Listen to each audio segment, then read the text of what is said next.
Hello everybody, welcome to Magnet Brains. मैं हूं अनीशा, आपकी अपनी इंग्लिश एजुकेटर, और आज मैं स्टार्ट करने वाली हूं क्लास 11th के ग्रामर का जो आपका टॉपिक है, that is editing and omission.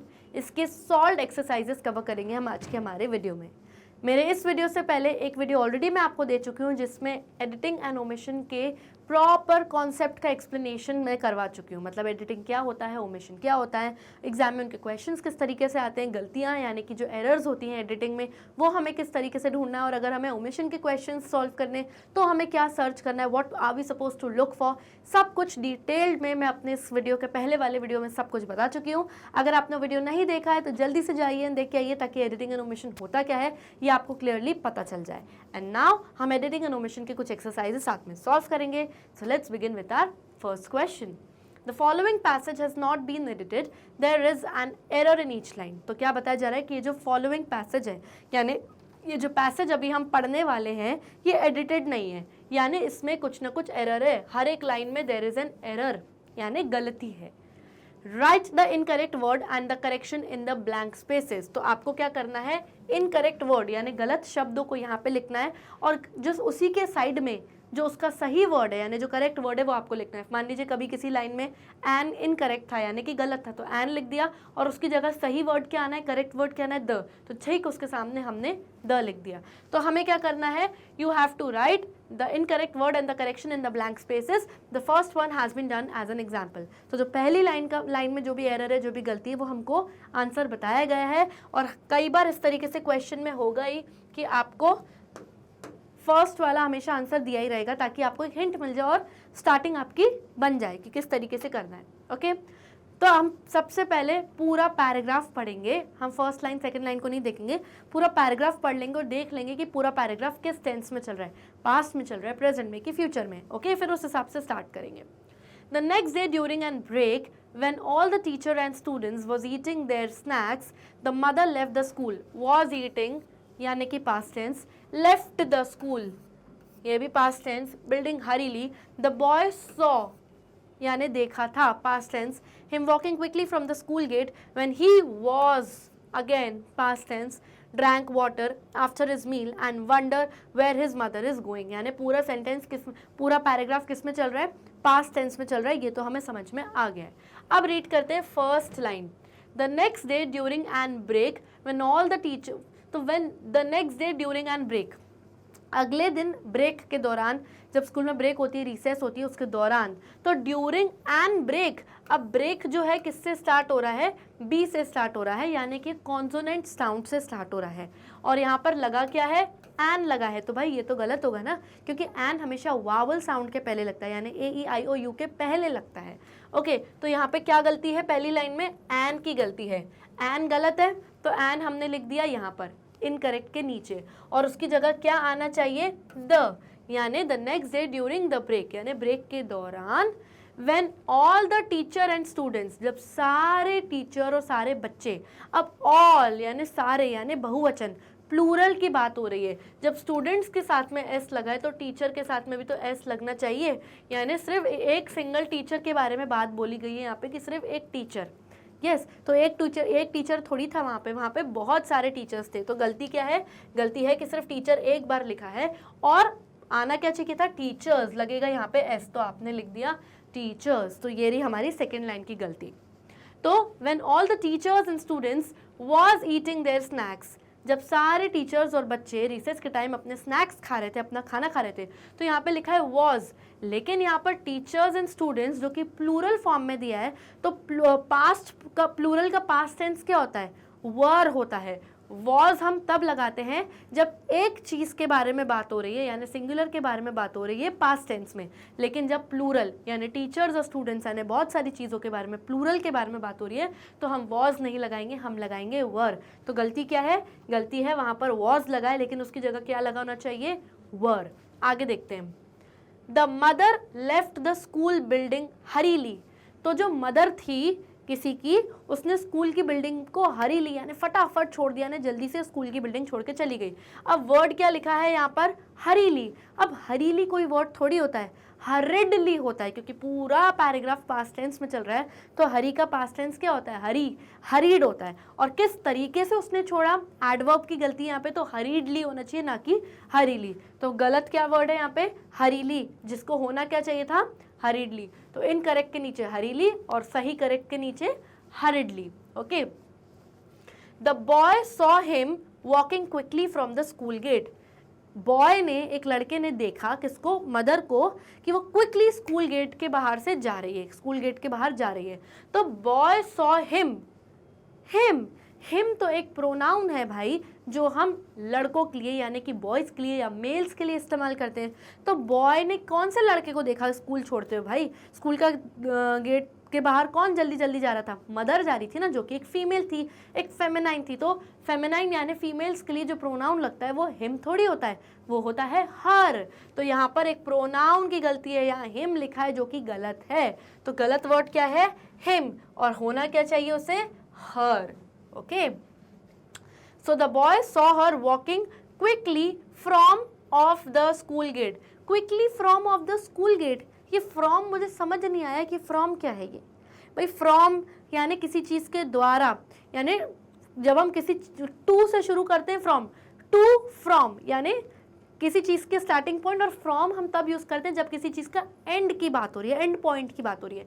भाई वो स्कूल गेट के बाहर निकली होगी ना, कि out of the school gate होगा ना, फ्रॉम द स्कूल गेट कैसे हो सकता है। तो यहाँ फ्रॉम की गलती है, यानी गलत क्या वर्ड है यहाँ पर, फ्रॉम, और आना क्या चाहिए, आउट, यानी कि the boy saw her walking quickly out of the school gate. When he was drank water, जब ही वॉज ड्रैंक वाटर, अब यहाँ पे वॉज और ड्रैंक दो पास्ट टेंस है। हमें ये रूल बहुत अच्छे से मालूम है कि दो पास्ट टेंस कभी भी साथ में नहीं आते हैं, क्योंकि वॉज भी पास्ट टेंस और ड्रैंक भी वर्ब का पास्ट टेंस है, ड्रिंक का पास्ट टेंस है। तो जब वो लड़का पानी पी रहा था, यानी पास्ट कंटिन्यूस टेंस की बात हो रही है कि when he was drinking water, जब वो पानी पी रहा था कंटिन्यूसली पास्ट कंटिन्यूस टेंस में, तब उसने देखा कि कोई किसी की जो मदर है वो क्विकली स्कूल गेट के बाहर निकली है। तो when he was drinking water, ना कि ड्रैंक वाटर। तो गलत वर्ड क्या है, ड्रैंक, और सही वर्ड क्या है उसका, drinking. Okay. When he was drinking water after his meal and wonder where his mother is going, और वंडर कर रहा था वो लड़का कि उसकी मदर जा कहाँ रही है। तो वो वंडर कर रहा था, तो कर रहा था को क्या बोलेंगे, वंडर्ड, ना कि वंडर। वंडर यानी कर रहा है, वंडर्ड यानी लड़का कर रहा था, पास्ट टेंस की बात हो रही है। तो गलत वर्ड क्या है यहाँ पर, वंडर, जो कि होना चाहिए था वंडर्ड। तो he was drinking water after his meal and wondered where his mother is going, कि कहाँ उसकी मदर जा रही है। अब यहाँ पे लिखा है इज, कि उसकी मदर जा रही है, लेकिन पूरा पैराग्राफ तो पास्ट टेंस में है ना, तो और इज हम यूज करते हैं प्रेजेंट टेंस में। तो गलती क्या है, गलती है इज की, इज नहीं होना चाहिए, वो होना चाहिए वॉज, कि where his mother was going, क्योंकि पूरा पैराग्राफ पास्ट टेंस में चल रहा है और इज लिख दिया है उन्होंने किसमें, प्रेजेंट में। तो ये सारी गलतियां हैं, यानी ये सारे इनकरेक्ट वर्ड्स हैं, और उसके जस्ट साइड में हमने उनके सारे करेक्ट वर्ड्स लिखे। तो इस तरीके से हमने इस पूरे पैराग्राफ को क्या किया है, एडिट किया है। ओके, नेक्स्ट क्वेश्चन देखते हैं अब हम लोग। Okay, the following passage has not been edited, वही चीज़ बताई गई है उन्होंने, एडिटिंग का ही क्वेश्चन है कि इसके बाद जो हम पैसेज देखने वाले हैं, यानी कि जो ये वाला पैसेज है ये एडिटेड नहीं है, यानी इसमें बहुत सारी गलतियां हैं, हर एक लाइन में एक एरर यानी कुछ गलती है। आपको underline the error and right the correct word in front in your answer sheet, कि आपको जो इनकरेक्ट वर्ड है उसको अंडरलाइन करना है और उसके साइड में ही उसका जो करेक्ट वर्ड है वो लिखना है।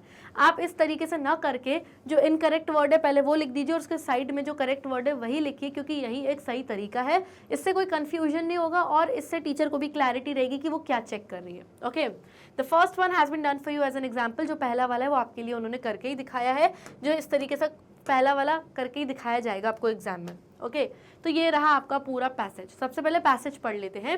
The camel is the oldest of domestic animals. It has been used since thousands of years by the desert people to supply many of their needs. Camels pulled plows and carry goods to market. In a desert, they are almost the only means of transport. This animal can adapt from life in drylands and is often calling the ship of the desert. It could survive on dry leaves and seeds. तो camels के ऊपर ये जो है पूरा passage है और ये प्रेजेंट टेंस में चल रहा है, कुछ भी यहाँ पर पास्ट टेंस में नहीं है, इतना मुझे समझ में आ गया है, ठीक है, इतना हमने देख लिया है। So the camel is the oldest of domestic animals. यहाँ पर कोई गलती नहीं, अगर इस पहली लाइन में कुछ गलती होती तो वो एग्जाम्पल के तौर पर यहाँ पे हमें दे दिया जाता है, यानी फर्स्ट लाइन में कोई गलती नहीं है। It has been used since thousands of year. अब कैमल जो है सबसे पुराना डोमेस्टिक एनिमल है और वो हज़ारों सालों से हम लोग उसको यूज़ कर रहे हैं, तो it has been use since thousands of years. अब जब बहुत हज़ारों करोड़ों सालों पहले की बात होती है तो वहाँ सिंस नहीं लगता, वहाँ पर फॉर लगता है, ठीक है। तो इन्होंने यहाँ पे सिंस बता दिया कि सिंस गलत है और उसका जो सही वर्ड है वो क्या है, फॉर। तो ये उन्होंने हमको क्वेश्चन में पहले से ही बता दिया था, पहला वाला आंसर। अब हमको आगे देखना है, since thousands of year, thousands of years होता है कि थाउजेंड्स ऑफ ईयर, हज़ारों सालों बोलते हैं कि साल बोलते हैं, हज़ारों सालों से यूज़ कर रहे हैं ना, तो यहाँ पे वर्ड क्या गलत है, ईयर, यानी एक साल की बात बोली गई, लेकिन हम तो बहुत सारे सालों की बात कर रहे हैं। यस, तो यहाँ पे वर्ड आना चाहिए प्लूरल, लेकिन वर्ड क्या दिया हुआ है, सिंगुलर, तो गलती क्या है, ईयर एंड ईयर्स की, तो गलत क्या है, ईयर, और सही ये गलत ईयर है, ओके, सही क्या है, ईयर्स।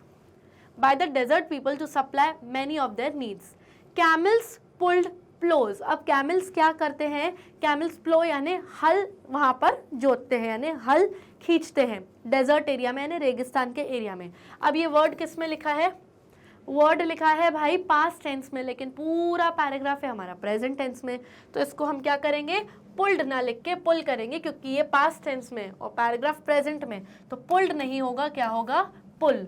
तो camels pull ploughs and carry good to market, और मार्केट तक, रेगिस्तान से उनके मार्केट तक पूरे गुड्स पहुंचाते हैं, ना कि गुड।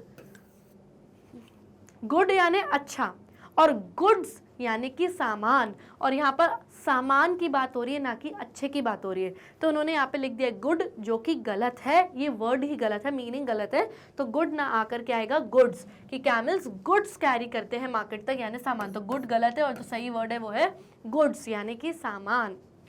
इन एंड डेजर्ट, अब एक डेजर्ट में they are almost the only means of transport, desert area में यानी रेगिस्तान के एरिया में कैमल एकमात्र ही मीन्स ऑफ ट्रांसपोर्ट है, यानी लोग इसके ऊपर चढ़ के एक जगह से दूसरी जगह जाते हैं, या गुड्स यानी सामानों को एक जगह से दूसरी जगह पहुंचाते हैं, और भी होंगे लेकिन एकमात्र मान लीजिए आप कैमल ही है वहाँ पे। अब यहाँ पे लिखा है इन एंड डेजर्ट, अब यहाँ पे गलती आ रही है आर्टिकल की। अब ये वर्ड स्टार्ट हो रहा है डेजर्ट डी से, जो कि एक कॉन्सोनेंट साउंड है, और कॉन्सोनेंट साउंड के पहले या तो अ लगता है या तो द लगता है, डिपेंडिंग अपॉन द सिचुएशन, लेकिन यहाँ पे इन्होंने क्या लगा दिया है, एन। अब एन तो हम हमेशा वावल साउंड के पहले लगाते हैं, यानी ए ई आई ओ यू के पहले लगाते हैं, तो यहाँ पे डी लिखा है, तो गलती क्या है, द यहाँ पे आना चाहिए, यानी एक पर्टिकुलर डेजर्ट की बात हो रही है कि वो एक पर्टिकुलर डेजर्ट में खाली मीन्स ऑफ ट्रांसपोर्ट कैमल ही है, तो एन गलत है, जो सही वर्ड है वो है the, okay. This animal can adapt from life in drylands and is often calling the ship of the desert. अब ये जो एनिमल है can adapt from life in drylands, यानी जो ये जो एनिमल है ये अपने आप को अडेप्ट कर लेता है, यानी अपने आप को कंफर्टेबल फील कर लेता है, जैसी लाइफ होती है ड्राईलैंड्स में, सूखी जगह रेगिस्तानों पे, तो यहाँ पे इन्होंने क्या वर्ड यूज़ किया है, फ्रॉम, यानी इस लाइफ के द्वारा ये अपने आप को अडेप्ट कर लेता है, कि यानी इस लाइफ पर या इस लाइफ से वो खुद को अडेप्ट करता है, तो इस लाइफ से होगा ना, यानी वर्ड आएगा टू, ना कि फ्रॉम, तो फ्रॉम गलत है और सही आएगा टू, तो यहाँ पे सही प्रेपोजिशन लगाना है आपको, प्रेपोजिशन गलत लगा हुआ है, okay. And is often calling the ship of the desert, वो शिप ऑफ द डेजर्ट कहलाता है, ना कि कहला रहा है, कॉलिंग नहीं होगा, it is called the ship of the desert, yes, तो कॉलिंग नहीं, क्या होगा, called, it is called the ship of the desert, कौन, camel. It could survive on dry leaves and seeds, और वो किस पर सर्वाइव कर सकता है, किस पर जीवित रह सकता है, सूखी पत्तियां खा के और कुछ दाने खाकर वो जीवित रह सकता है। अब ये जो वर्ड है कुड, ये है पास्ट टेंस का, यानी मीनिंग क्या निकल रहा है सेंटेंस का, कि वो सर्वाइव कर सकता था ड्राई लीव्स और सीड्स पर, यानी ड्राई लीव्स और सीड्स खा के वो जीवित रह सकता था, लेकिन हमें क्या बोलना है, इट कैन सर्वाइव भाई, क्योंकि पूरा पैसेज प्रेजेंट टेंस में है, ना कि पास्ट में, और कुड जो होता है वो कैन का पास्ट होता है, तो हमें किस में करना है, प्रेजेंट में, तो कुड हो गया गलत एंड सही वर्ड हो गया आपका कैन। तो ये सारी हमारी गलतियाँ थी जिन्हें हमने करेक्ट करके पूरा एडिट कर दिया पूरे हमारे पैराग्राफ को। तो ये थे हमारे एडिटिंग के क्वेश्चंस, और अब हम सॉल्व करते हैं हमारे कुछ ओमिशन के क्वेश्चन पढ़ते हैं। एग्जाम में क्वेश्चन कैसा आएगा, in the passage given below one word has been omitted in each line. अब ये जो पैसेज यहाँ पर गिवन है, हर लाइन में से एक वर्ड ओमिटेड है, यानी एक वर्ड गायब है, डिलीटेड है। Right the missing word along with the word that comes before and after the word. आपको क्या करना है, जो वर्ड मिसिंग है यानी जो वर्ड नहीं लिखा गया है सेंटेंस में, आपको वो तो लिखना ही लिखना है, लेकिन ठीक उस वर्ड के बिफोर यानी पहले जो वर्ड आता है और ठीक उस वर्ड के आफ्टर जो बाद में वर्ड आ रहा है वो भी आपको लिखना है। क्योंकि अगर आपने सिर्फ मिसिंग वर्ड लिख दिया तो टीचर बोलेगी कि साइड वाले के पेपर से चीटिंग करके लिखा, और ये मिसिंग वर्ड लिखा है तो ये कहाँ लगना है, किस वर्ड के बाद लगना है, हमें थोड़ी पता। तो जहां पर भी वो वर्ड लगना है उसके पहले वाला और उसके बाद वाला वर्ड भी आपको लिखना है बिफोर आफ्टर करके। The first one has been done as an example. जो पहला वाला सेंटेंस का है उसका पहला आंसर आपको गिवन है, एग्जाम्पल के तौर पे दिया और आगे का आपको सॉल्व करना है, ठीक है। तो सबसे पहले हम पूरा पैराग्राफ रीड करते हैं। 10 months I decided to leave my native country and go to the USA. When reached there, I suddenly found labeled as a foreign student. Gradually, I discovered a foreign student had problems whether he was Japan like me or from other country. A foreign student had to work twice as hard an American to succeed in college. तो ये बात हो रही है एक लड़के की जो जापानीज है, जापान से है, और वो उसने डिसाइड किया कि मैं अपनी नेटिव कंट्री यानी जहाँ का मैं हूँ, जापान छोड़ के मैं कहाँ जाता हूँ, मैं यूएसए जाता हूँ पढ़ाई के लिए, कॉलेज के लिए। और वहाँ पर उसको क्या लेबल कर दिया कि तुम एक फॉरेन के स्टूडेंट हो, यानी तुम बाहर के बच्चे हो। और उसने ये देखा कि जो लोग बाहर से आते हैं उनको बहुत सारी प्रॉब्लम्स फेस करनी पड़ती है, लोग उनको बाहर वाला समझते हैं। और उसको ये समझ में आया कि भले आप बाहर के हो या अगर आप कोई अमेरिकन हो, अगर आपको सक्सीड होना है कॉलेज में अगर सक्सेसफुल होना है तो आपको बहुत मेहनत करनी पड़ेगी। डजेंट मैटर आप बाहर के आए हो कि वहीं के ही हो। तो ये कुछ आपका पैराग्राफ गिवन है। अब हम देखते हैं 10 months I decided to leave। 10 महीने हो गए, मैंने डिसाइड करा कि मैं अपनी नेटिव कंट्री छोड़ूंगा, यानी जहाँ का मैं हूँ यानी जापान को मैं छोड़ूंगा। तो 10 months I decided, अब ये लाइन पढ़ के कुछ समझ में लग रहा है ना कि कुछ अधूरा है, यानी 10 months ago यानी 10 महीने पहले मैंने डिसाइड किया था कि मैं अपनी नेटिव कंट्री छोड़ के कहाँ जाऊँगा, द यूएसए जाऊँगा, यानी यूनाइटेड स्टेट्स ऑफ अमेरिका पढ़ने के लिए। तो क्या वर्ड मिसिंग था, जो वर्ड मिसिंग था वो था अगो, यानी 10 months ago, यानी यहाँ पर आना चाहिए अगो। ओके तो जो मिसिंग या जो ओमिटेड वर्ड था वो क्या था, अगो। अगो के जस्ट पहले यानी बिफोर कौन सा वर्ड है, मंथ्स, तो बिफोर में आपने लिख दिया मंथ्स। ओके और अगो के जस्ट बाद कौन सा वर्ड था, आई, तो आपने आफ्टर में लिख दिया आई। यस तो अब बिफोर वर्ड आफ्टर यानी जिस वर्ड मिसिंग था अगो, उसके पहले वर्ड था मंथ्स और उसके बाद का जो वर्ड था वो था आई। तो ये आपको पूरा इस तरीके से लिखना पड़ेगा ताकि टीचर को समझ में आए कि आपने वर्ड कहाँ जोड़ा है। ये गलती थी, ये एक मिसिंग वर्ड था। आगे रीड करते हैं। My native country and go to the USA. When reached there, I suddenly found labeled as a foreign student. When reached there, जब मैं वहाँ पहुँचा, वो अपनी बात कर रहा है तो मैं के लिए I यूज़ करते, I मतलब यहाँ पे मिसिंग है क्योंकि ये I प्रोनाउन यहाँ भी आ रहा है, दैट मीन्स ऊपर भी कहीं आ रहा होगा। तो when I reached there, I suddenly found labeled as a foreign student. जब मैं वहाँ पहुँचा तो मुझे सडनली ऐसा लगा कि मुझे तो उन्होंने फॉरेन स्टूडेंट का लेबल दे दिया वहाँ के लोगों ने। तो आई मिसिंग है, तो मिसिंग वर्ड क्या था, ओके एक वर्ड हम यहाँ पे मिस कर गए हैं बच्चों। ये तो ये आई वाला तो है ही है कि ये देख लीजिए कि आई मिसिंग है वहाँ पे, ठीक है। आई के पहले कौन सा वर्ड है, व्हेन, और आई के बाद कौन सा वर्ड है, रीच्ड। ये तो हमने मिस कर लिया है, लेकिन इससे पहले एक वर्ड और हमने मिस कर लिया यहाँ पर। 10 months ago I decided to leave my native country and go to the USA। कहाँ जा रहे हो, कहाँ पे पहुँच रहे हो, यूएसए। तो यहाँ पर एक प्रेपोजिशन मिसिंग है, दैट इज टू। तो टू यहाँ पर मिसिंग था तो आपने यहाँ पे टू लिख दिया। टू के पहले कौन सा वर्ड था, गो, तो बिफोर में आपने गो लिख दिया। टू के बाद वर्ड क्या था, द, तो आपने आफ्टर में द लिख दिया। उसके बाद आएगा when I reach there I suddenly found labelled as a foreign student. तो यहाँ पर क्या मिस हो रहा है, I suddenly found labelled as a foreign student. तो उसने खुद को ये लेबल पाया कि भाई ये लोग तो मुझे फॉरेन स्टूडेंट कह रहे हैं, तो खुद को यानी माई सेल्फ। तो यानी यहाँ पर एक प्रोनाउन मिसिंग है विच इज माई सेल्फ। तो यहाँ पे जो वर्ड मिसिंग है वो है माई सेल्फ, उसके पहले आ रहा है फाउंड एंड उसके बाद आ रहा है लेबल्ड। तो हमने बिफोर एंड आफ्टर के भी वर्ड्स लिखे। Gradually I discovered a foreign student had problems. फिर धीरे धीरे मैंने डिस्कवर्ड किया, पहचाना कि एक फॉरेन स्टूडेंट्स की यहाँ पर फॉरेन स्टूडेंट्स को प्रॉब्लम आती है। तो यहाँ पे मिसिंग वर्ड जो है वो है दैट, यानी कि कि फॉरेन स्टूडेंट्स को प्रॉब्लम्स फेस करनी पड़ती है। तो जो की है यानी जो दैट है वो यहाँ पर मिसिंग है। तो यहाँ पर जो वर्ड ओमिटेड है आपका वो है दैट, उसके पहले का जो वर्ड है डिस्कवर्ड, और डिस्कवर्ड के जस्ट बाद क्या आ रहा है अ, तो ये हमने आफ्टर में लिख दिया अ।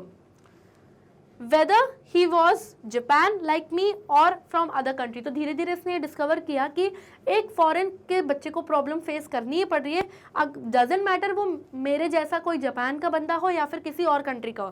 तो ही वॉज जापान कि ही वॉज फ्रॉम जापान, वो थोड़ी जापान था, वो तो जापानीज था। तो वो कहाँ से था, वो जापान से था, तो ही वॉज फ्रॉम जापान। तो यहाँ पर ये जो है आपका प्रेपोजिशन मिसिंग है फ्रॉम, तो फ्रॉम मिसिंग था, उसके पहले क्या वर्ड है वॉज, एंड उसके बाद का जो वर्ड था वो है जापान। लाइक मी और from other country, other country होता है कि क्या होता है कि फ्रॉम सम अदर कंट्री, किसी और कंट्री, अदर कंट्री नहीं, या फिर किसी और कंट्री। तो यहाँ पे जो वर्ड मिसिंग है वो है आपका फ्रॉम सम अदर कंट्री, ये जो आपका वर्ड है वो मिसिंग है। तो सम मिसिंग है, सम के पहले का वर्ड है फ्रॉम एंड आफ्टर का वर्ड है other. A foreign student had to work twice as hard an American to succeed in college. तो as hard as an American, बहुत मेहनत करनी पड़ती है as an American। तो यहाँ पे जो वर्ड as है वो मिसिंग है आपका, तो as के पहले वर्ड है hard और उसके बाद का वर्ड है an। तो हमने देख लिए कि कौन कौन से वर्ड्स यहाँ पर ओमिटेड थे, मिसिंग थे, हमने उनको ऐड करके कंप्लीट करके इस पूरे पैराग्राफ को ओमिट करा है, यानी ओमिट किया यानी कि करेक्ट किया है। ओके, एक और क्वेश्चन देखते हैं हम ओमिशन का ही, वही सेम चीज। In the following passage one word जो है आपका ओमिटेड है, हर लाइन में आपको मिसिंग वर्ड लिखना और साथ में जो वर्ड उसके बिफोर आ रहा है एंड जो वर्ड उसके आफ्टर आ रहा है वो आपको लिखना है, जो भी आपको स्पेस प्रोवाइड करी गई है। The first one has been done for you, पहला वाला आपके लिए एज यूजुअल कर ही उन्होंने बताया है। तो हम फर्स्ट पहले रीड कर लेते हैं। When we not satisfied with products or services, can improve our chances for satisfactory results using affected। Okay, ये कुछ प्रोडक्ट्स एंड सर्विसेज के रिजल्ट से सेटिस्फाइड नहीं है कोई कस्टमर, उसके बारे में ये पूरा पैसेज है, और वो शायद अपनी कंप्लेन कर रहा है या पोलाइट कंप्लेन कर रहा है कि भाई मेरी चीज़ खराब है। तो पहली लाइन में देखते हैं जो गलती है, when we not satisfied with products, और जब हम लोग सेटिस्फाइड नहीं है। अब वी क्या है, वी है आपका सब्जेक्ट यानी कि नाउन, और उसके बाद क्या आता है, उसके बाद आता है आपका हेल्पिंग वर्ब या वर्ब। हेल्पिंग वर्ब यहाँ पे मिसिंग है यानी कि आर आएगा, क्योंकि वी जो है प्लूरल है, प्लूरल के साथ प्लूरल वर्ब आता है, that is subject verb concord. मैंने बताया था प्लूरल के साथ प्लूरल, सब्जेक्ट अगर प्लूरल है तो आपका वर्ब भी प्लूरल होगा। तो वी आर नॉट सेटिस्फाइड, तो जो वर्ड मिसिंग था यहाँ पे वो क्या है, आर। तो मिसिंग वर्ड में आर लिख दिया, उसके पहले का वर्ड क्या है, बिफोर का वी, और आर के आफ्टर का वर्ड क्या है, नॉट। तो ये हमने लिख दिया, ये आपको क्वेश्चन में ऑलरेडी गिवन था। आगे पढ़ते हैं। When we are not satisfied with products or services, can improve our chances for, can improve our chances for यानी we can improve our chances for satisfactory results। तो हम अपने चांसेस को इम्प्रूव कर सकते हैं ताकि हमें कोई रिजल्ट सेटिस्फैक्ट्री मिल जाए। कैसे, वो भी हम आगे पढ़ेंगे। तो यहाँ पर जो था ये वी मिसिंग था, तो हमने यहाँ पर वी लिख दिया, उसके पहले का वर्ड सर्विसेज और उसके बाद का वर्ड है can. Okay, using effective, using effective क्या, यूजिंग द इफेक्टिव यानी कुछ इफेक्टिव चीज़ें यूज़ करके हम क्या कर सकते हैं, हम अपने रिजल्ट सेटिस्फैक्ट्री पा सकते हैं या गेन कर सकते हैं। तो द मिसिंग था, उसके पहले का वर्ड यूजिंग था, उसके बाद का वर्ड था इफेक्टिव। फर्स्ट स्टेट प्रॉब्लम, सबसे पहली चीज़ क्या करो, प्रॉब्लम स्टेट करो, सामने वाले को बताओ कि भाई प्रोडक्ट में आखिर गलती है क्या। तो first state the problem, problem क्या है आपकी, सब्जेक्ट है तो द प्रॉब्लम, एक पर्टिकुलर प्रॉब्लम की बात हो रही है ना, पर्टिकुलरली द प्रॉब्लम लगेगा। तो यहाँ पे आर्टिकल की दिक्कत है, आर्टिकल मिसिंग है द, तो द मिसिंग था, उसके पहले का वर्ड स्टेट और उसके बाद का वर्ड है प्रॉब्लम। तो first state the problem and then supply the supporting evidence, और उसके बाद एविडेंस यानी प्रूफ दो सामने वालों को कि ये गलती है आपके प्रोडक्ट या आपकी सर्विस में। ठीक है, तो यहाँ पर कोई गलती नहीं है, यहाँ पे कोई मिस्टेक नहीं है इस लाइन में। आगे बढ़ते हैं हम। Tell explicitly what you want be done, tell explicitly, जिनके प्रोडक्ट्स या जिनकी सर्विसेज उनको एक्सप्लिसिटली यानी बिल्कुल क्लियरली स्पष्ट रूप से बताओ कि what has to be done, क्या करना है। तो व्हाट बी डन, यहाँ पर कुछ मिसिंग लग रहा है मुझे, तो क्या मिसिंग है, टू मिसिंग है। Tell explicitly what you want to be done, क्या चीज़ करवानी है आपको, यानी क्या चेंजेस करवाने हैं इस प्रोडक्ट और सर्विस को सही करने के लिए।